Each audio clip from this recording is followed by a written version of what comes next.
From 2019 to 2021, Fernando Tatis Jr. was undoubtedly the star and face of the Padres organization, especially when he signed the longest contract in MLB history. A fun, charismatic guy that always seemed to be at the center of attention in the baseball world with his on-field antics and electric play style. But does the Padres' future include him anymore? After seeing some of the moves made during the 2022 winter meetings, I had to ask myself, what is causing superstars like Trey Turner and Aaron Judge to turn down $40+ million and the chance to play with MVP caliber players like Manny Machado and Juan Soto? The more I investigated this, the more I realized that the Padres are in an interesting do-or-die position for the 2023 season. You see, Manny Machado has a chance to opt out of his contract at the end of 2023. Juan Soto becomes a free agent at the end of 2023.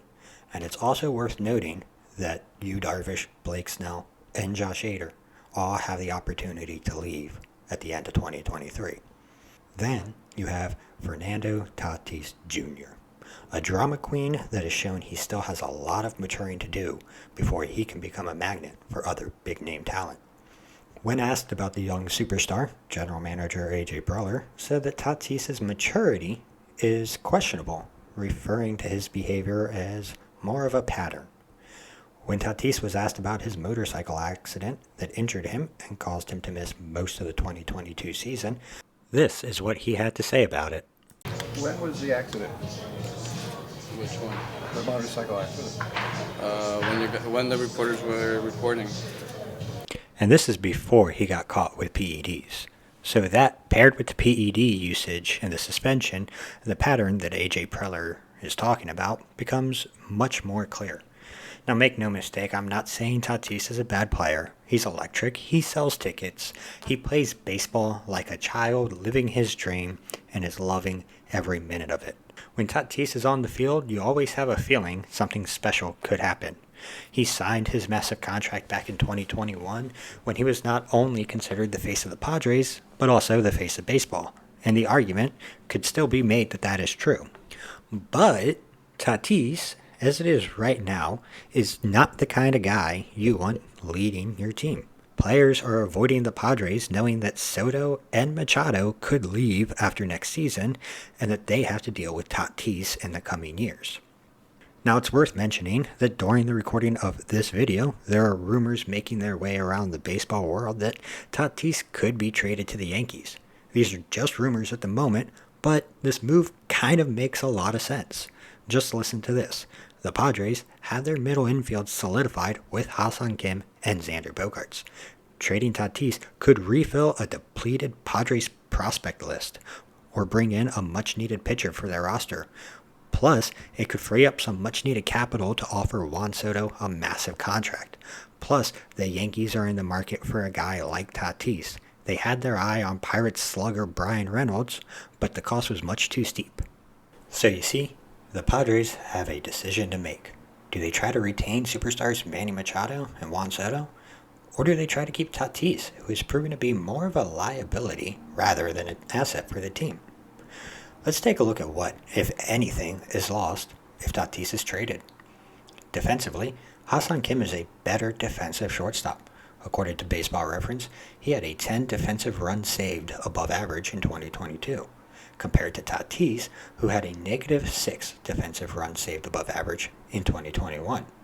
Kim had a .982 fielding percentage, having committed only 8 errors at shortstop, compared to Tatis, who had a fielding percentage of .940. with 21 errors made. So defensively, you make an upgrade at a fraction of the cost. So let's take a look at Tatis' offensive numbers compared to that of Juan Soto's. 2022 was probably Soto's worst year in the league, posting an average of .242, an on-base percentage of .401, slug of .425, 27 home runs, 62 RBIs, and OBS plus of .149. Tatis, in 2021, arguably his best year, did better in average with a .282, better in slugging with a .611, better in home runs 42, RBIs 97, and OPS plus of 166. But what is that compared to Soto's career average? When we look at that, we see that Soto ends up posting better numbers on average than Tatis does in his best year. So you may end up losing about 10 home runs every year, but you trade those at-bats for more singles, doubles, and walks, while still maintaining between 20 and 30 home runs every year, while at the same time having a player that isn't as injury-prone as Tatis. Machado is the face, leader, and heartbeat of the Padres organization, and I feel his 2022 season proved every bit of that. And Soto is a generational talent that shows incredible maturity and plate discipline for a 24-year-old.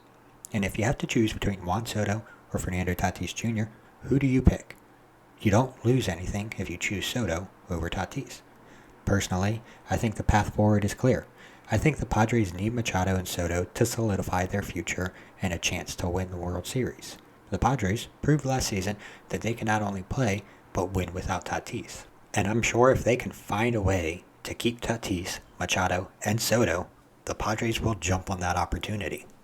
But if the cost of keeping Tatis is losing Machado and Soto, I think you trade Tatis away to keep the two superstars. It'll be interesting to see the moves the Padres make with the remainder of this offseason and which direction they feel is best. Let me know what you guys think. Do you agree with me? Do you think the Padres' path to success is with Tatis? I'm interested to hear your thoughts. Thank you for watching. I'll catch you guys in the next one.